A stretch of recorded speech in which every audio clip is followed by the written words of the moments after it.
YouTube લઈ કેમ છો બધા? મજામાં જ છો, કારણ કે હવે પારસભાઈ ગાડી હાકીને જવાના છે કારખાને.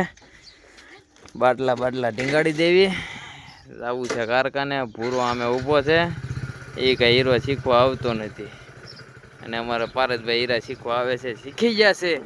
કારણ કે હવે નીકળીએ કારખાના બાજુ કન્ટિન્યુ. હાલો પૂરા ટાટા નીકળી ગયા છે કારખાના બાજુ.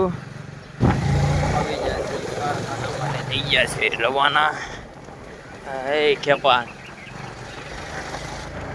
નીકળી ગયા છે કારખાના બાજુ. ફાઇનલી આવી ગયો છું કારખાને હીરા જોવાના હતા વધારે, એટલે વહેલા બે ભાઈઓ કામે આવે. સુરત હીરા જોવે છે, બધા કારીગરો કામે બેસી ગયા છે, કારણ કે હવે કન્ટિન્યુ ફાઇનલી આવી ગયા છે ચા પીવા. કિરણભાઈ અહીંયા ઊભા છે, કારણ કે વિપલો જો છે ચા લેવા બારોટની દુકાને. માવો બહુ ખાઈને ચા પીશું. વાગી ગયા છે 7:30 ને. આજે જવાનું છે વહેલા ઘરે, અને આજ પણ કારખાનું પણ વધાવી લીધું છે. વિડીયો સારો લાગ્યો હોય તો લાઈક કરો, શેર કરો અને સબસ્ક્રાઈબ કરવાનું ભૂલતા નહીં.